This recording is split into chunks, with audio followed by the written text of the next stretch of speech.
शरदिंदु समाकारे परब्रह्म स्वरूपिणी वासरापीठ निलये सरस्वती नमोस्तुते। रामकृष्ण हरी। मी हरिभक्त परायण सुलोचनाताई काटे तुम्हा सर्वांचं आमच्या या ब्रह्मानंद लहरी यूट्यूब चॅनलवर स्वागत करते। तर आपण ऐकतोय श्री ज्ञानेश्वरी मराठी भावार्थ अध्याय 6 आत्मसंयम योग भाग 2। भगवान परमात्म्याने किती गुह्यातलं गुह्य ज्ञान अर्जुनाला सांगितलंय आणि ते अहोभाग्याने आपल्याला ऐकायला मिळते। तर भगवान परमात्मा काय सांगतात ते बघा। तिन्ही नाळके रस भरे तो सर्वांगा माझी संचरे जेथी जाते थमुरे प्राणपवनु तातरिया मुसे मेन निघोनी जाय जैसे मग कुंडली राहे रसे ओतलेनी तैसे पिंडाची आकारे ते कळाची कावतरे वरी त्वचेची पदरे पांघुरली असे जैशी आभाळाची बुंठी करुणी राहे गबस्थी मग फिटलिया दीप्ती धरू नये तैसा हाच वरी कोरडा त्वचेचा असे पातोडा तो झडूनी जाय कोंडा जैसा होय मग काश्मीरीचे स्वयंभ का रत्न बीजा निघाले कुंभ अवयव कांतीची भांब तैसे दिसे नातरी संध्या रांगीचे रंग काढुनी वळले ते अंग ही अंतर्ज्योतीचे लिंग निर्वाळिले कुंकुमाचे भरेव सिद्धरसाचे ओतेव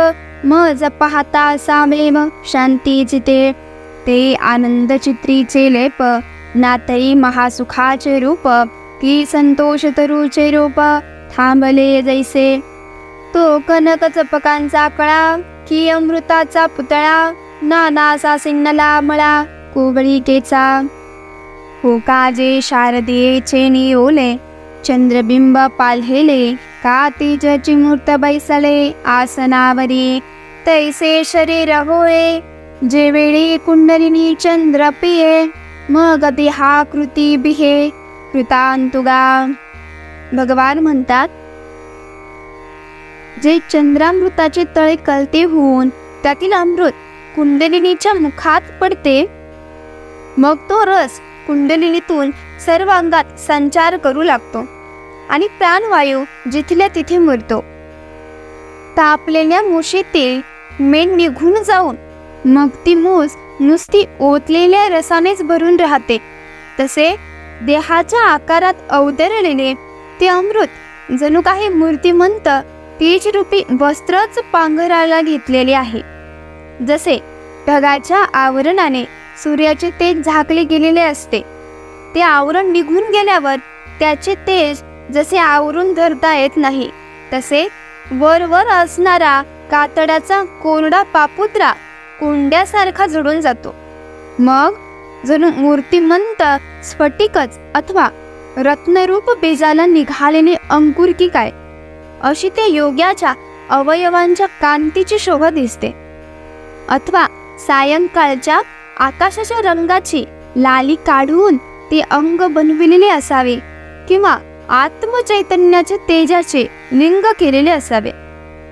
आणखी केशराने पूर्ण भरलेले किंवा अमृताने ओतलेले अथवा जे पाहताना वाटते की ही मूर्तिमंत शांतीच आहे ते योगाचे शरीर आनंदरूपी चित्राचा रंग अथवा ब्रह्मसुखाची प्रत्यक्ष मूर्ती किंवा संतोष रूप झाडाचे जसे काही बळावलेले रोप आहे। तो योगी म्हणजे जणू सुवर्ण चाफ्याची मोठी कळी किंवा अमृताचा पुतळा नाजूकपणाचा बहरलेला मळा जण किंवा शरद ऋतूतील पूर्ण चंद्र अथवा आसनावर बसलेले जणू मूर्तिमंत तेजच आहे। जेव्हा कुंडलिनी चंद्रामृत पेते तेव्हा योगाचे शरीर असे होते। मग त्या देहाच्या आकाराला पाहून यम देखील घाबरतो। मग आणखी काय होते? भगवान म्हणतात वार्धक्य तरी बहुडे तारुण्याची गाठी बिघडे लोपली उघडे बाळदशा, वयसा तरी तुले वरी, एरवी बळाचा बळार्थू करी, धैर्याची थोरी निरुपमू. कनक द्रुमाच्या पालवी, रत्नकळिका नित्य नवी, नखे तैसी बरवी, नवी निघती, दातही आन होती, परी अपाडे साने जती, जैसी दुबाही वैसे पांती हिरे यांची. मानी कुलियाची या कनिका, साबियाची अनुमानिया, तैसिया सर्वांगी उधवती अनिया, रोमांचिया. करचरण तळे, जैसी का रातोत पळे, पाखाणे व होती डोळे, काय सांगो. निडाराचे निकोंदाटे, मोती नावरती संपुटे, मग शिवनी जैशी उतटे, शुक्ती पल्लवांची. तैशी पातियाची कवळीये, न समाये दिठी जाकळोनी निखोप आहे, आधेलीची परी होय गगना कवळती. आईके देह होय सोनियाचे, परी लाघवये वायूचे, जे आपाने पृथ्वीचे ऐश नाही. मग समुद्रा पैलीकडील, देखे स्वर्गीचा आलोचू ऐके, मनोगत ओळखे मुंगियेचे. पवनाचा वारी कावळघे, चाले तरी उदकी पाऊल न लागे, येणे येणे प्रसंगे येती बहुता सिद्धी. ऐके प्राणाचा हातू धरुणी, गगनाची पावटी करुणी, मध्यमेचे निदादरा हुनी, हृदया आली. भगवान म्हणतात, मग म्हातारपण संपते, तारुण्यही संपते आणि गेलेली बाल्यावस्था येते. त्याची वय बालकाप्रमाणे दिसते, पण त्याच्या देहात अपार सामर्थ्य असते. त्याच्या मनातील धैर्याला उपमाच नसते. सोन्याच्या झाडाला पालवी फुटून त्याला रत्नाची कळी यावी, तशी त्याला चांगली नवी नखे येतात. दातही नवे येतात, पण ते फार लहान असतात. ते जणू दुतर्फा बसविलेली हिऱ्यांची रांगच वाटतात. जसे माणिकाचे अणू एवढाले कण असावेत, त्याप्रमाणे सहजच त्यांच्या अंगावर रोम अंकुरतात. तळहात व तळपाय तांबड्या कमळाप्रमाणे शोभतात व डोळे किती निर्मळ होतात काय सांगू. भगवान म्हणतात, अर्जुना, हे बघ, जणू मोती पूर्णपणे वाढल्यावर शिंपलीमध्ये मावत नाही, मग दोन्ही शिंपल्याची पुटे थोडी विलग होतात. त्याप्रमाणे दृष्टी पापण्यांच्या पात्यात न मावता बाहेर येण्यास पाहते. दृष्टी पूर्वीचीच असते, परंतु ती आकाश व्यापणारी होते. अरे अर्जुना, ऐक, त्याचा देह सोन्यासारख्या कांतीचा होतो, परंतु त्यात वायूसारखा हलकेपणा येतो, कारण त्यात पृथ्वी व पाण्याचे अंश नसतात. मग तो समुद्राच्या पलीकडचे पाहतो, स्वर्गातील विचार ऐकतो व मुंगीच्या मनातील भाव ओळखतो. वायुरूप घोड्यावर बसतो, पाण्यावर अधांतरी चालतो, अशा अनेक सिद्धी त्या योग्याला प्राप्त होतात. अर्जुना, प्राणवायूचा हात धरून आकाशाची पायरे करून ती सुषुम्ना रूप जिन्याने हृदयात येते. ते कुंडलिनी जगदंबा, जे चैतन्य चक्रवर्तीची शोभा, जया विश्वबीजाची या कुंभा सावली केली, जे शून्यलिंगाची पिंडी, जे परमात्मया शिवाची करंडी, जे प्रणवाची उघडी जन्मभूमी. हे असो ते कुंडलिनी बाळी, हृदयात तू आली, अनुहताची बोली चावळे ते. शक्तीची या अंगा लागले, बुद्धीचे चैतन्य होते जाहले, ते तेने ऐकिले अळूवाळू. घोषाच्या कुंडी, नादचित्रांची रुपडी, प्रणवाची या मोडी देखिली येसी. हेची कल्पावे तरी जाणीजे, परिकल्पिते कैचे आनिजे, तरी नेनो काय गाजे ती ठाई. विसरुणी गेलो अर्जुना, जवनाशो नाही पवना, तव वाचा आथी गगना म्हणून घुमे. तया अनहताचे निमेघे, आकाश दुमदुमो लागे, तव ब्रह्मस्थानीचे वेगे सहज फिटे. ऐके कमळ गर्भाकारे, जे पहलाकाश दुसरे, जेथ चैतन्य आधातुरे करोणी असिजे. तया हृदयाच्या परिवरी, कुंडलिनी या परमेश्वरी, तेजाची शिदोरी विनियोगिनी बुद्धीची निशाके हात बोले निके द्वैत तेथ न देखे तैसे केले निज कांती हारविली मग प्राणोची केवळ जाहली ते वेळी कैसी गमली म्हणावी पाव.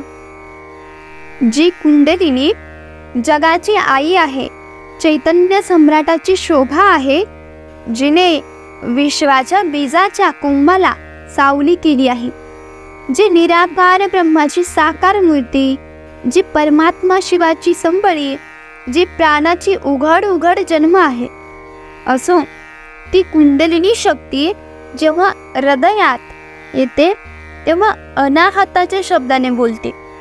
त्या कुंडलिनीच्या जवळ बुद्धी असल्याने तिच्या कानावर ओंकाराचा उमटतात. तो ध्वनी जातो. सतत घोषाच्या कुंडीत ध्वनी व नादरूपी ओंकाराच्या आकाराची रेखीव अशी रूपे उमटतात. या गोष्टी कल्पनेने जाणता येतात, पण कल्पना करणारे मन कुठून आणणार? कारण त्या ठिकाणी काय वाजते ते कळत नाही. असो, एक सांगायचे राहिले. भगवान म्हणतात, जोपर्यंत वायूचा नाश झालेला नसतो तोपर्यंत हृदयाकाशात शब्द असतो, म्हणून तो अनाहत शब्द घुमतो असे समज. मग अनाहत रूप मेघाने आकाश दुमदुमू लागते तेव्हा ब्रह्मस्थानाचे दार आपोआप उघडते. अर्जुना, कमळाच्या गर्भाच्या आकाराप्रमाणे जे मूर्ध्नी आकाश आहे ते दुसरे महाकाशच आहे. त्या ठिकाणी चैतन्य अर्धे भोजन करून अतृप्त असते. त्या चैतन्याला हृदयाच्या माझघरात आणणारी कुंडलिनी देवी ही आपल्या तेजाची शिदोरी अर्पण करते. ती कशी? तर द्वैत ज्याला पाहणार नाही असा बुद्धीचा भाजीसह हातात घेतलेला चांगला नैवेद्य अर्पण केला. याप्रमाणे तेज अर्पण करून ती कुंडलिनी केवळ प्राणवायुरूप होते. तेव्हा कशी भासते म्हणाल तर ऐका. हो काजे पवनाची पुतळी पांघुरली होती सोनसळी ते फेडून या बेगळी ठेविली तिया ना तरी वायूची नियांगे झगटली दीपाची दिठी निवटली का लखलकोनी हारपली विजू गगनी तैशी हृदय कमळ वेधी दिसे जैशी सोनियाची सरी ना तरी प्रकाश जळाची झरी वाहत आली मग ते हृदय भूमी पोकळे झिराली काय के वेळे तैसे शक्तीचे रूप मावळे शक्तीची माझी तेव्हा तरी शक्तीची म्हणिजे ए रवी तो प्राणू केवळ जाणिजे आता नाद बिंदू निजे कळा ज्योती मनाचा हन मारू का पवनाचा आधारू ध्यानाचा आदरू नाही परी हे कल्पना घे सांडी ते नाही ये परवडी हे महाभूतांची फुडी आटनी देखा पिंडे पिंडांचा ग्रासू तू हा नाथ संकेतीचा दशो परी दावूनी गेला उद्देशो श्री महाविष्णू तया ध्वनिताचे केने सोडूनी यथार्थाची घडी झाडूनी उपलविली म्या जाणुनी ग्राहिक श्रोते. एखाद्या वायूच्या बाहुलीने पितांबर नेसावा आणि मग तिने ते वस्त्र सोडून ठेवावे, अथवा वाऱ्याच्या झुळुकेने दिव्याची ज्योत शांत व्हावी, किंवा आकाशात वीज चमकून अदृश्य व्हावी, अथवा हृदय कमलापर्यंत जणू सोन्याची सरी शोभावी, किंवा प्रकाशरूप पाण्याचा झरा जसा वाहत यावा, मग तो झरा जरा हृदयाच्या पोकळ भूमीत एकदम जिरावा. त्याप्रमाणे शक्तीचे रूप शक्तीमध्ये मावळते. तेव्हा जरी तिला शक्तीच म्हणतात, पण तो वास्तविक प्राणवायूच आहे असे समज. त्याला नाद बिंदू कला ज्योती असे चारी धर्म नसतात. मनाचा निग्रह करणे, प्राणवायूचा निरोध करणे किंवा ध्यान करावेसे वाटणे हे प्रकार येथे राहत नाहीत. अथवा एक कल्पना करावी अथवा दुसरी सोडावी असे प्रकार तेथे नाहीत. कारण या स्थितीत पंच महाभूते आटून विलयाला जातात. शरीराने शरीर नाहीसे करणे हा योगशास्त्राचे नाथ जे श्री शंकर त्यांनी केलेल्या सिद्धांताचा अभिप्राय आहे, परंतु हे मर्म श्री विष्णूंनी दाखवून दिले. आणि ज्ञानोबा म्हणतात, ती गुडार्थाची गाठोडे सोडून वस्त्रे उघडे केली आणि त्यांच्या वास्तवतेची घडी श्रोत्यांपुढे त्याच्या मालाचे योगी गिराईक आहेत असे जाणून उलगडली.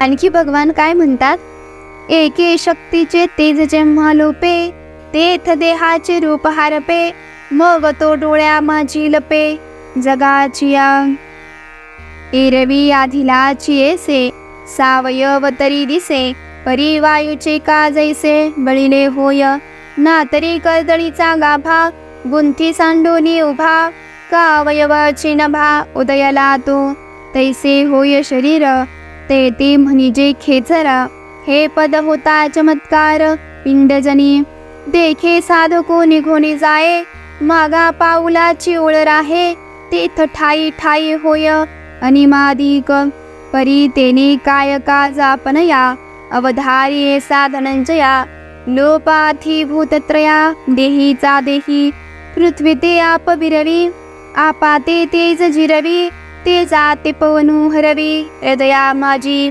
पाठी आपण ऐकला उरे, परी शरीराची अनुकारे, मग तो ही निघे अंतरे, गगना मिळे, ते वेळी कुंडलिनी हे भाष जाये, मग मारुती येसे नाम होये, पै शक्ती पण ते आहे, जवन मिळे शिवी, मग जालंधर सांडे, ककरात फोडी, गगनाची पहाडी पैठी होय, ते ओंकाराची पाठी, पाय देत उठा उठी, पश्चंतीची पाउठी, मागा घाली, पुढा तन्मात्रा अर्धवेरी, आकाशाच्या अंतरी, भरती गमे सागरे, सरिता जेवी, मग ब्रह्मरंध्री स्थिरावुनी, सोहम भावाच्या बाह्या पसरुणी, परमात्मलिंगा धावनी, अंगा घडे. भगवान अर्जुनाला म्हणतात, कुंडलिनीचे तेज जेव्हा लय पावते तेव्हा देहाचा आकार नाहीसा होतो आणि योगी इतके सूक्ष्म रूप धारण करतो की त्याला लोकांच्या डोळ्यातच लपता येते. वास्तविक शरीर पूर्वीप्रमाणेच सावयव असते, परंतु ते शरीर वायूचेच बनलेले असावे असे होते, अथवा केळीचे सोपट काढून त्याचा गाभा उभा केला म्हणजे जसे काहीच उरत नाही, किंवा आकाशालाच अवयव फुटावेत तसे त्याचे अवयव असून नसल्यासारखे असतात, असे जेव्हा शरीर होते तेव्हा त्यास आकाश विहीर खेचर म्हणतात. देहधारी लोकात असे रूप होणे म्हणजे मोठा चमत्कार आहे. असा योगाभ्यास वाढवीत साधक पुढे निघून जातात आणि मागे उमटलेल्या पावलात अष्टसिद्धी राहतात. पण या सिद्धींशी काय काम आहे? अर्जुना ऐक, देहाच्या देहातच तीनही भूतांचा असा लोप होतो. पृथ्वीला पाणी नाहीसे करते, पाण्याला तेज नाहीसे करते व तेजाला वायू नाहीसा करतो. नंतर प्राणवायू एकटा उरतो, पण तो शरीराच्या आकाराने असतो. मग तोही काही वेळाने निघून मूर्ध्नी आकाशात विरून जातो. तेव्हा कुंडलिनी हे नाव जाते आणि तिला मारुत असे नाव येते. पण जोपर्यंत ती शिवाशी एक होत नाही तोपर्यंत तिचे प्राबल्य असतेच. मग ती जालंधर बंद सोडून काकी मुख कंठस्थान फोडून ब्रह्मरद्र आकाशाचे पहाडावर प्रवेश करते. ती ओंकाराच्या पाठीवर पाय देऊन पश्चंती ही वाचेची पायरी मागे टाकते. पुढे ओंकारातील अर्धवर्तुळाकार मात्रा मागे टाकून जशी नदी सागरे मिळते तशी ती ब्रह्माकाशात जाऊन मिळते. मग ती मस्तकाच्या पोकळीत स्थिर होऊन मी ब्रह्म आहे या भावनेने बाहू पसरून परब्रह्माला मिठी मारून एकवटते. आणखी पुढे काय होते तर बघ अर्जुना, तव महाभूतांची जवनिका फिटे, मग दोहीसी होय झटे, तीथ गगना सकट आटे, समरसी तिये पै मेघाचे मुखी निवडिला, समुद्र काओखी पडिला, तो मागुता जैसा आला आपण पया. तेवी पिंडाचे निमिषे पदी पद प्रवेशे, ते एकत्व होय तैसे पंडुकुमरा. आता तुझे हन होते की एकची हे आयते, एशिये विवंचने पुरते उरेचिना. गगनी गगन लया जाये, ऐसे जे काही आहे ते अनुभवे जो होय तू होऊन ठाके. म्हणून तेथीची मातू न चढेची बोलाचा हातू, जेने संवादाची या गावातू पैठी किजे. अर्जुना एरवी तरी या अभिप्रायाचा जे गर्व धरी, ते पाहे पावै खरी दुरी ठेली. भुलता मागिली कडे तेथ मकाराचे चियांगन मांडे, सडेया प्राणासाकडे गगना येता. पाठी तेथेची तो भेसळला, तै शब्दाचा देव मावळला. मग तया हिवरी आटू भविंडला आकाशाचा. आता महाशून्याची या डोही, जेथ गगनासीची ठाव नाही, तेथ तागा लागेल काही बोलाचा या. म्हणून आखारा माझी सापडे, की कानवरी जोडे, हे तैसे नवे पुढे त्रिशुद्धी गा. जे कही देवे अनुभविले फावे, ते आपणची हे ठाकावे होऊन या. भगवान परमात्मा अर्जुनाला सांगतात, मी ब्रह्म आहे अशी भावना आली की त्यावेळी पंचमहाभूतांचा पडदा नाहीसा होतो. मग शिव व शक्तीचे ऐक्य होते. त्या ठिकाणी आकाशासह ब्रह्मानंदात मिळून जाते. जसे समुद्राचे पाणी मेघांच्या द्वारे जाऊन नंतर जमिनीवर वर्षाव होऊन ते नदी मार्गाने पुन्हा समुद्रासच येऊन मिळते, तसे अर्जुना देहाच्या निमित्ताने जीवात्मा ब्रह्मपदी प्रवेश करतो. ते एकत्वही समुद्राच्या पाण्याप्रमाणेच होय. नंतर मी वेगळा, आत्मा वेगळा किंवा दोन्ही एकच ही चर्चा उरतच नाही. आकाश आकाशात मिळते हे जसे एक तत्व आहे, त्याचा जो कोणी अनुभव घेईल त्यालाच सिद्धी प्राप्त होईल. म्हणून शब्दांनी जी गोष्ट स्पष्ट करून सांगता येते, त्या शब्दांनी तिथली गोष्ट सांगता येत नाही. अर्जुना, खरे पाहिले तर अभिप्राय सांगण्याचा गर्व वाहणारी जी वैखरी वाणी, तिला देखील याचा पत्ता लागत नाही. भुवईच्या मागील बाजूस आज्ञाचक्रात मकराचे स्वरूप राहत नाही, तसे एकट्या प्राणवायूला सुद्धा ब्रह्माकाशात येण्याला संकट पडते. पुढे तो वायू येथे गेल्यावर तदाकार होतो. त्यावेळी शब्दाचे बोलणे खुंटते. मग आकाश तत्वातीशीही आटणी होते. जेथे अव्यक्त स्थितीच्या डोहात महदाकाशाचाही पत्ता लागत नाही, तेथे शब्दाचा टिकाव कसा लागेल? म्हणून हे ब्रह्म शब्दात वर्णन करता येण्याजोगे किंवा ऐकू येण्याजोगे नाही. हे त्रिवार सत्य आहे. जेव्हा दैवयोगाने याचा अनुभव येतो, तेव्हा तो अनुभव घेणारा तद्रूप होऊन जातो. पुढती जाणणे ते नाहीची, म्हणून असो किती हेची, बोलावे आता वायाची धनुर्धरा. ऐसे शब्द जात मागोते सरे, तेथ संकल्पाचे आविष्य पुरे.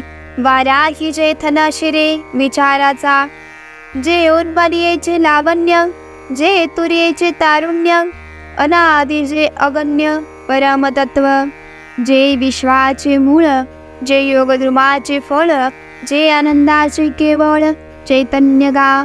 जे आकाराचा प्रांतो, जे मोक्षाचा एकांतो, जेथ आदि आणि अंतो विरोणी गेले. जे महाभूतांचे बीज, जे महातेजाचे तेज, एव पाठा जे निज स्वरूप माझे. ती हे चतुर्भुज कुंभेली, जयाची शोभा रूपाली. देखोनी नास्ती किनोकिली भक्तवृंदे. ते अनिर्वाच्य महासुख, जे आपणची झाले जे पुरुष. जयाचे का निष्कर्ष प्राप्तिवेळी, आम्ही साधन हे जे सांगितले. तेचे शरीर जेही केले, ते आमुचिनी पाळे आले निर्वाळले या परब्रह्माची निरसे देहाकृतीची मुसे ओती वजाहले तैसे दिसती अंगे जरी हे प्रतीती हनंतरी फाके तरी विश्वाची हे अवघे झाके तव अर्जुन म्हणे निके साचची जे हे काजे आपण आता देव हा बोलिले जो पावो तो प्राप्तीचा ठावो म्हणून घडे. भगवान म्हणतात तेथील स्थिती जाणण्याचे आपोआप राहते. म्हणून धनुर्धरा याच्याबद्दल कितीही बोलले तरी थोडेच आहे. याप्रमाणे सर्व बोलणे खुंटते, तिथे संकल्पही मावळतो आणि तिथे विचाराचा दादही लागत नाही. हे ब्रह्मस्वरूप कसे आहे तर सहज स्थितीचे सौंदर्य आणि समाधी अवस्थेचे तारुण्य होय, ज्याला आदी नाही व जे मापता येत नाही. ते विश्वाचा आधार व योगरूप वृक्षाचे फळ आणि आनंदाचे केवळ जीवन आहे. तेथे आकाशाचा शेवट होतो.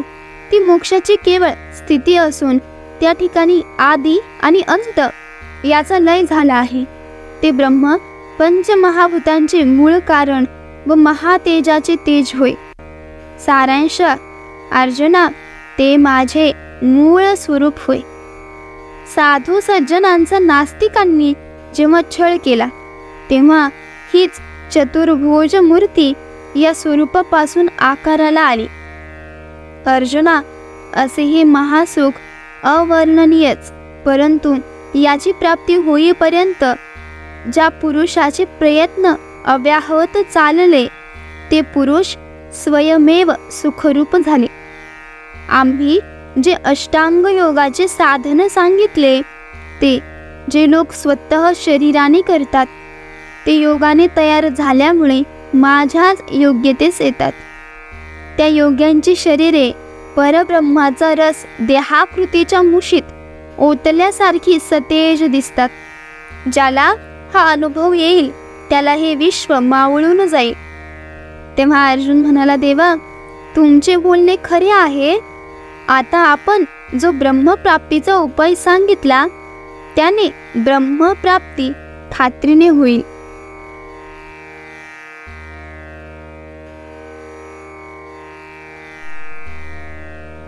ये अभ्यासे जे दृढ होती ते भरोसुनी ब्रह्मत्वा येती. हे सांगती याची रीती कळले मज देवा गोठीची हे कथा बोधू उपजतसे चित्ता मा अनुभवे तल्लीनता नोहेल केवी म्हणून येथ काही अनारिसे नाही परिणाम भरी चित्त देई बोला ऐका. आता कृष्णा तुवा सांगितला योगो तो मना तरी आला चांगो परी न शके करू पांगू योग्यतेचा सहजे अंगी कजे तुले आहे ती तुल्याची जरी सिद्धी जाये तरी हाची मार्गू सुखोपाये अभ्यासीन ना तरी देव जैसे सांगतील तैसे आपण पे जरी न ठकेल तरी योग्य तेवी न होईल तेची पुसो जीवीची येसी धारण म्हणून पुसावया जाहले कारण मग म्हणे तरी आपण चित्त देईजो हा हो जी अवधारिले जे हे साधन तुम्ही निरूपिले ते आवडतयाही अभ्यासिले फावू शके की योग्य तेवीन नाही ऐसे हन आहे काही तेथ श्रीकृष्ण म्हणती काही धनुर्धरा हे काज किर निर्वाण परी आणि कही जे काही साधारण तेही अधिकाराचे ओढवे विन काय सिद्धी जाय पै योग्यता जे म्हणिजे ते प्राप्तीचे अधीन जाणिजे का जे योग्य होऊन किजे ते आरंभिले फळे. अर्जुन म्हणतो, देवा जो दृढ निश्चयाने या उपायाचा अभ्यास करतो तो ब्रह्मपद प्राप्त करतो हे आपल्या सांगण्यावरून मला कळले. ज्याचे केवळ वर्णन ऐकूनच जर ज्ञान प्राप्त होते तर त्याच्या अनुभवाने तल्लीनता का बरे होणार नाही. म्हणून हे जे आपण सांगितले यात काही संशय राहिला नाही. पण देवा क्षणभर माझ्या विनंतीकडे लक्ष द्या. आपण सांगितलेला मार्ग मला पूर्णपणे पटला, पण माझ्यात एवढी योग्यता नसल्याने मी तो करू शकणार नाही. माझ्या अंगात जेवढी योग्यता आहे तेवढ्याने जर भागत असेल तर मी या मार्गाचा अभ्यास करेन. अथवा देवा, तुम्ही जे सांगितले ते माझ्याच्याने होत नसेल तर माझ्या योग्यतेप्रमाणे मला दुसरे सांगा, मी ते विचारेन. अशी माझ्या मनात इच्छा झाली म्हणून मी ते विचारित आहे. आपण कृपावंतांनी माझ्या मनीचा भाव जाणावा. देवा, आपण जे योग साधन सांगितले त्याचा अभ्यास वाटेल. त्याने जरी केला तर त्याला योगाची प्राप्ती होईल का? अथवा योग्यते वाचून होणारच नाही असे आहे का? तेव्हा श्रीकृष्ण म्हणाले, अर्जुना, हे तू काय विचारतोस? ही तर अत्यंत उच्च दर्जाची गोष्ट आहे. पण साधारण काम देखील योग्यतेशिवाय सिद्धीस जाते का? पण जिला योग्यता म्हणतात ती प्राप्तीच्या अधीन आहे. कारण योग्य व्यक्तीने केलेले काम तत्काळ फलद्रूप होते. तरी तैसेथ काही सावयाची केनी नाही, आणि योग्यतेची काही खाणी असे. नावे कविरक्तू झाला देहधर्मी नियतू, तरी तुझी नव्हे व्यवस्थितू अधिकारिया. ये तुला लिये आयनी माझी वडे, योग्य पण तू तेही जोडे. ऐसे प्रसंगे साकडे फेडीले तयाचे, मग म्हणे पार्था ते हेसी व्यवस्था, अनियतासी सर्वथा योग्यता नाही. जो रसनेंद्रियाचा अंकिला, का निद्रेसी जीवे विकला, तो नाही येत म्हणितला अधिकारिया. अथवा ग्रहाचे वांदुडी, क्षुधा तृषा कोंडी, आहाराते तुडी मारोनिया. निद्रेचिया वाटा नवचे, ऐसा दृढवेचे अवतरणे नाचे. ते शरीराची नव्हे तयाचे, मायुगू कवनाचा.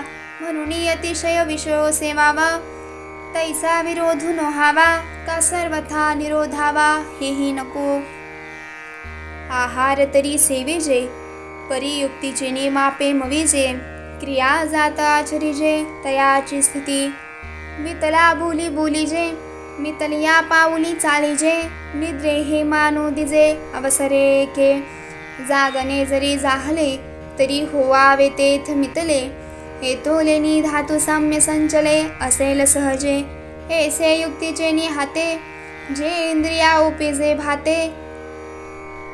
तै संतोषासी वाढते, मनची करी.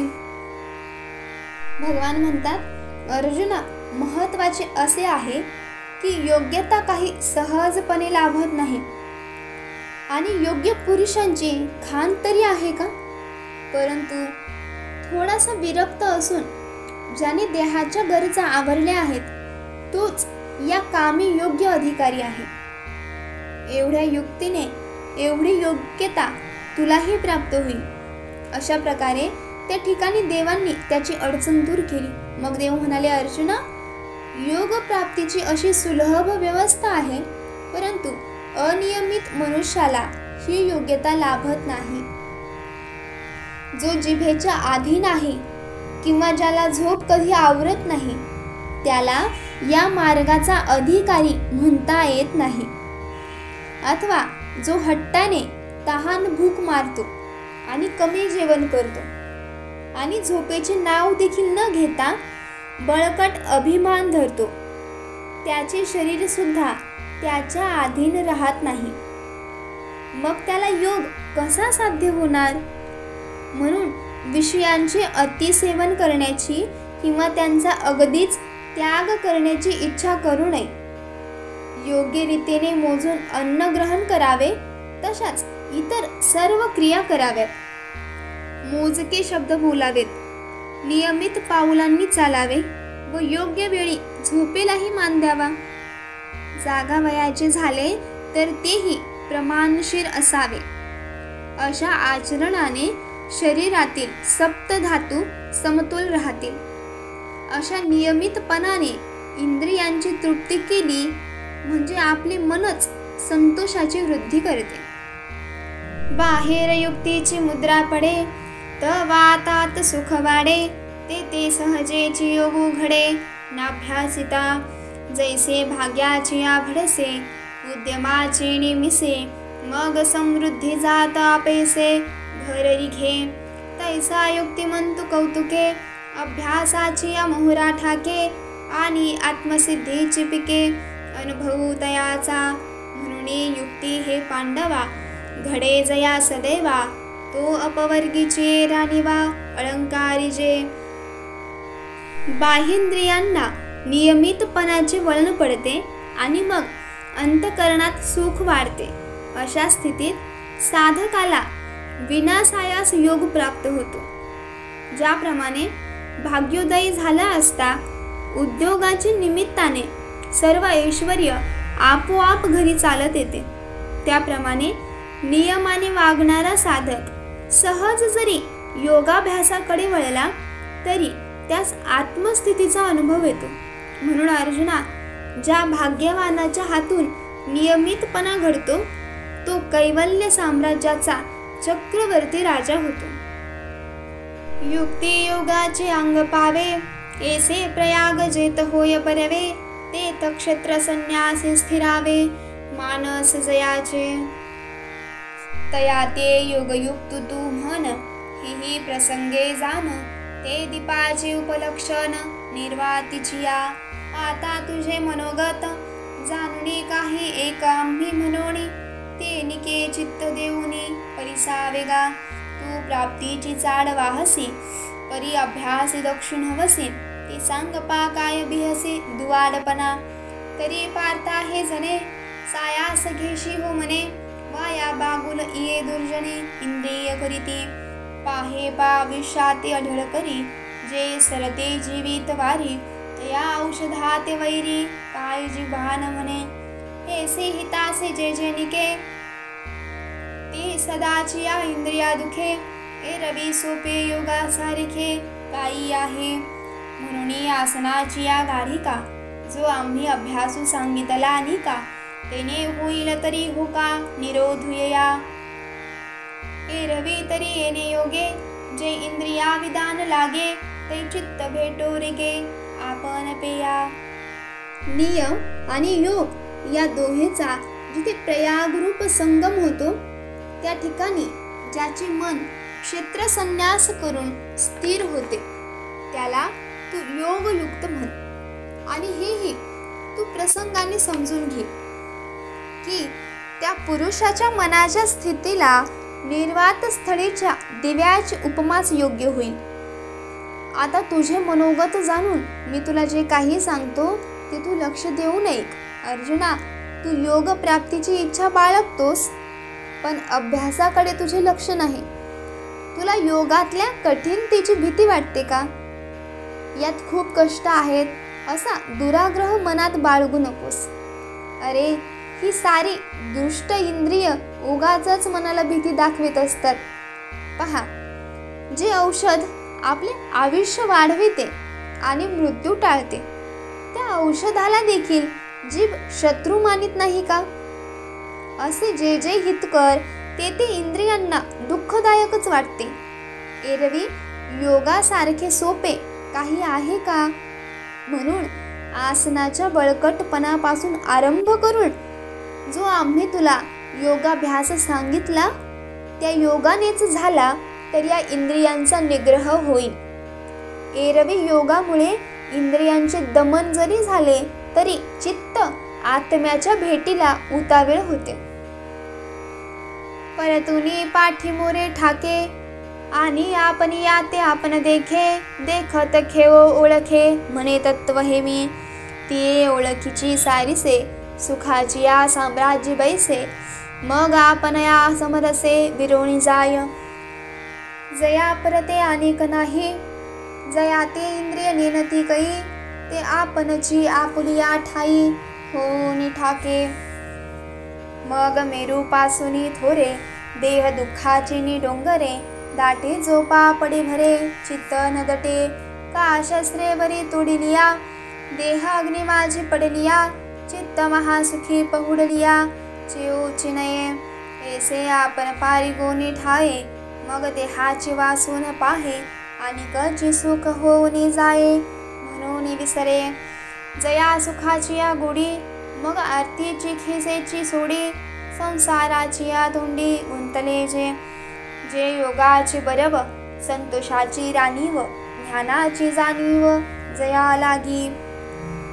जेव्हा मन अंतर्मुख होते आणि आपण आपल्या स्वरूपाला पाहताच स्वस्वरूपाची ओळख पडते.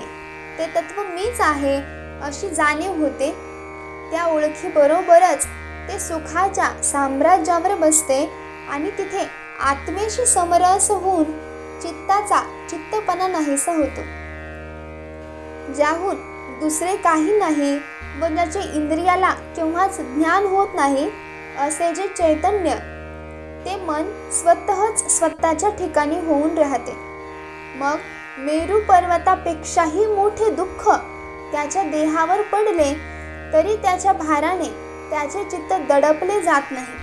अथवा त्याचा देह शस्त्राने तुडला, अग्नीमध्ये पडला तरी आत्मानंदी रमलेल्या त्याच्या मनाला जागृती येत नाही. याप्रमाणे आत्मसुखात निमग्न झाल्यावर तो देहाची आठवण विसरतो आणि अशा अनिर्वाच्य सुखामुळे त्याला सर्वांचा विसर पडलेला असतो.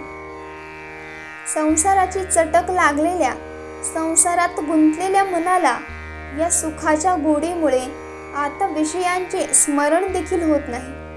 जे योगाची शोभा, संतोषाचेच केवळ राज्य आणि ज्याच्याकरिता ज्ञानाची आवश्यकता, ते ब्रह्मसुख योगाभ्यासाने मूर्तिमंत दिसू लागते आणि दिसू लागताच ते पाहणारा तद्रूपच बनतो. ते अभ्यास दिलेली योगे सावयव देखावे लागे, देखिले तरी अंगे होई जे लगा. तरी तोची योग बापा एके परी आहे सोपा, जरी पुत्र शोकू संकल्पा दाखवी जे. हा विषयाते निमालिया ऐके, इंद्रिय नेमाची धारणी देखे, तरीही घालुनी मुखे जीवित्वासी. ऐसे वैराग्य हे करी, तरी संकल्पाची सरेवारी, सुखे धृतीची धवळारी बुद्धी नांदे. बुद्धी धैर्या होय वसोटा, तरी मनाते अनुभवाची वाटा. हळूहळू करी प्रतिष्ठा आत्मभुवनी, याही एके परी प्राप्ती आहे विचारी. हे नठके तरी सोपारी, आणि एके आता नियमुचू हा एकला, जीवे करावा आपुला. जैसा कृतनिश्चयाची बोला, बाहेरा नोहे. तथापि अर्जुना, एका प्रकाराने हा योग सोपा आहे. संकल्पाचा पुत्र जो काम त्याला नाहीसा करावा, हा संकल्प विषय वासना मेल्या असे ऐकेल व इंद्रिय नेमलेल्या स्थितीत आहेत असे पाहिल तर त्याचा हृदय फुटून मृत्यू होईल. असे हे जर वैराग्याने केले तर संकल्पाची एरझार संपते व बुद्धी धैर्याच्या महालात सुखाने वास करते. बुद्धीला धैर्याचा आधार मिळाला म्हणजे मग ती मनाला हळूहळू ब्रह्मानुभवाच्या वाटेला लावून त्याची ब्रह्मस्वरूपी स्थापना करते. या एका मार्गाने ब्रह्मप्राप्ती होते आणि हेही घडत नसल्यास याही पेक्षा सुलभ असा दुसरा मार्ग सांगतो.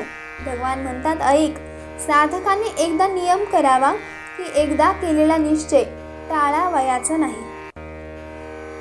जरी तुरणी चित्त स्थिरावे, तरी का झाले स्वभावे, नाही तरी घालावे मोकलुनी. मग मोकलिले जेथ जाईल, तेथुनी नियमोचू घेऊन येईल. ऐसे स्थैर्याची होईल सावियाची की, पाठीके तुरणी एके वेळे, तया स्थैर्याची निमेळे. आत्मस्वरूपा जवळे येईल सहजे, तया ते देखुनी अंगा घडेल. तेथ अद्वैती द्वैत बुडेल, आणि ऐक्य ते जे उघडेल. त्रैलोक्य हे आकाश दिसे दुसरे, ते अभ्रजे वीरे. ते गगनाची का भरे, विश्व जैसे तैसे चित्तलया जाये. आणि चैतन्याची आघवे होय, ऐसी प्राप्ती सुखोपाय आहे ने. या सोपिया योगस्थिती उकलू देखिला एका बहुती. संकल्पाची या संपत्ती रुसोनिया, ते सुखाचे सांगाते. आले परब्रह्मा तोते, ते थलवन जैसे जळाते. सांडूनेने तैसे होयतिये मेळी, मग सामरस्याची राऊळी. महासुखाची दिवाळी जगेसी दिसे.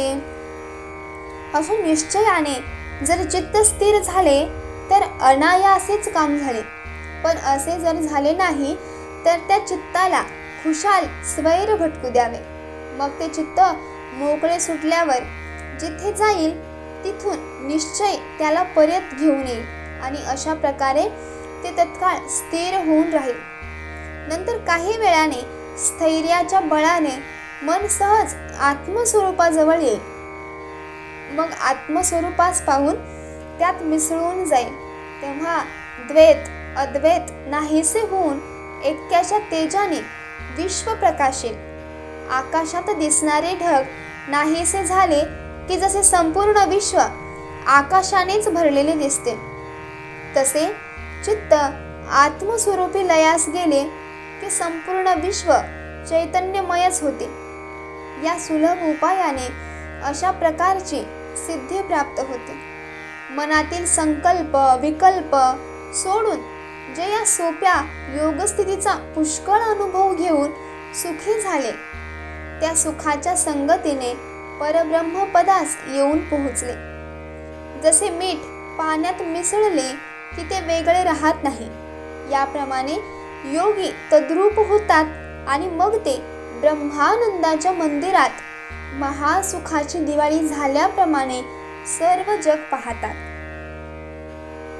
ऐसे आपुले पायवरी चाले जे आपुले पाठीवरी, हे पार्था नागवे तरी अनैखे तरी मी तव सकळ देही, असेथ विचारू नाही आणि तैसेची माझ्या ठाई.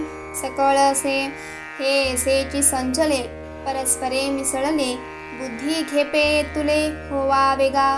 इरवी तरी अर्जुना जो एकवटलिया भावना, सर्वभूती अभिन्ना माते भजे. भूताचिनी अनेकपणे अनेक नोहे अंतकरणे, केवळ एकत्वची माझे जाणे सर्वत्र जो. मग तो एक हा मिया बोलता दिसतसे वाया, एरवी न बोलिजे तरी धनंजया. तो मीची आहे दीपा आणि प्रकाशा, एक बंकीचा पाडू जैसा, तो माझ्या ठाई तैसा मी तया माझी. जैसा उदकाचे नियाविशरसू, का गगनाचे निमानी अवकाशू, तैसा माझे निरूपे रूपसू पुरुष तो गाव.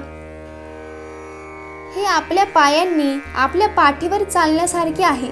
अर्जुना, जर तुला हेही करता येत नसेल तर दुसरा उपाय सांगतो. आणि मी तर सर्व देहामध्ये आहे आणि माझ्या ठिकाणी हे सर्व आहे, यात शंका नाही. अशा रीतीने ईश्वर व जग एकमेकात मिसळलेली आहेत, परंतु साधकाने बुद्धीचा निश्चय मात्र करावा. अर्जुना, जो एकत्व भावनेने सर्व भूतांचे ठिकाणी मीच आहे असे मानून मला भजतो, प्राण्यांच्या भेदाने ज्याच्या मनात द्वैत उत्पन्न होत नाही आणि जो सर्व ठिकाणी केवळ माझेच एकत्व जाणतो, मग तो आणि मी एकच आहे हे बोलणेच व्यर्थ आहे. कारण असे जरी बोलले नाही तरी तो मीच आहे. जसे दिवा व प्रकाश एकच, त्याप्रमाणे तो माझ्या ठिकाणी व मी त्याच्या ठिकाणी ऐक्यतेने आहोत. ज्याप्रमाणे पाणी म्हटले की ओलावा अथवा आकाश म्हटले की पोकळी आहेच, त्याप्रमाणे माझ्या रूपाने तो पुरुष रूपवान आहे. जेने ऐक्याची दिठी सर्वत्र मातेची किरटी, देखिला जैसा पटी तंतू एकू, का स्वरूपे तरी बहुत्या हाती, परी तैसी सोनी बहुवे न होती. ऐसी ऐक्या चळाची स्थिती केली जेने, नातरी वृक्षांची पाने चेतुली, ते तुली रोपे नाही लाविली. ऐसी अद्वैत दिवसे पाहली रात्री जया, तो पंचात्मकी सापडे तरी मग सांगपा कैसे नियडे. जो प्रतितीचे निये पाडे मजसी तुके, माझे व्यापकपण आघवे, गवसले तयाचिनी अनुभवे, तरी न म्हणता स्वभावे व्यापक झाला. आता शरीरी तरी आहे परी शरीराचा तो नोहे, ऐसे बोलवरी होय ते करू एकाई. म्हणून असो ते विशेषे आपण पेया सारिखे, जो चराचर देखे अखंडित. सुख दुःखादी वर्मे का शुभाशुभे कर्मे, दोन्ही ऐसी मनोधर्मे नेनीची जो. हे सम विषम भाव आणि कही विचित्र जे सर्व, ते मानी जैसे अवयव आपुले होती. हे एक एक काय सांगावे, जया त्रैलोक्याची आघवे मी येसे स्वभावे बोधाले. जसे वस्त्रांमध्ये केवळ एक सूतच असते, तसे ज्याने अद्वैत बोधाने सर्व ठिकाणी केवळ मलाच पाहिले आहे, अथवा अलंकार भिन्न असले तरी सोने एकच आहे, अशा ऐक्याचा पर्वताप्रमाणे ज्याचा निश्चय स्थिर झाला, अथवा जितकी झाडाची पाने तितकी रोपे लावलेली नसतात, अशा अद्वैत प्रकाशाने ज्याची अज्ञान रात्र उजाडली आहे, तो पंचमहाभूतात्मक शरीरात जरी असला तरी त्यात तो गुंतत नाही. तो अनुभवाच्या बळावर माझ्या योग्यतेचाच झाला. माझे व्यापकपण त्याला अनुभवाने कळले आहे, म्हणून त्याला व्यापक असे जरी म्हटले नाही तरी तो व्यापकच आहे. आता तो देहधारी असला तरी त्याला देह तादात्म्यता नसते. अशा त्याच्या स्थितीचे शब्दाने वर्णन करता येत नाही. अर्जुना, आता जास्त बोलणे नको. जो नेहमी आपल्यासारखेच जग मानतो, जो सुख व दुःख यांचे विकार अथवा शुभ व अशुभ कर्मे ही दोन आहेत असे जो मनाने समजत नाही, सम आणि विषम असा भाव मनात न धरता इतरही सर्व वस्तू आपल्या शरीराच्या अवयवाप्रमाणे एकच आहेत असे जो समजतो, हे वेगवेगळे काय सांगावे, ज्याला सर्व त्रैलोक्यच आपण आहोत असे ज्ञान सहज प्राप्त झाले आहे. तया हि देह एकुकी राथी लौकिकी सुख दुःखे तया ते म्हणती परियाम्हा तेसी प्रतिती परब्रह्मची हा. म्हणून आपण पा विश्व देखिजे आणि आपण विश्व होईजे, ऐसे साम्यची एक उपासिजे पांडवागा. हे तू ते बहुती प्रसंगी आम्ही म्हणो याची लागी, जे साम्या परोती जगी प्राप्ती नाही. ज्याला हे सर्व त्रैलोक्य आपण आहोत असे ज्ञान सहज प्राप्त होऊन त्याला शरीर आहे ही गोष्ट खरी आणि तो सुख दुःख भोगतो असेही लोक म्हणतात खरे, पण आमचा अनुभव असाच आहे की तो परब्रह्म आहे. म्हणून आपल्या ठिकाणी जगत पहावे व आपण जगत व्हावे. हे अर्जुना, अशा एका साम्याचीच उपासना कर. तू साम्य दृष्टी ठेव. समदृष्टीसारखा या जगात दुसरा लाभ नाही. असे आम्ही यासाठी पुष्कळ प्रसंगी सांगत आलो आहोत. यावर एवढं विस्तारपूर्वक अर्जुनाने भाष्य ऐकल्यानंतर यावर अर्जुन काय म्हणतो हे आपण पुढच्या भागामध्ये बघू. पुंडलिकावरते हरी विठ्ठल श्री ज्ञानदेव तुकाराम पंढरीनाथ भगवान की जय.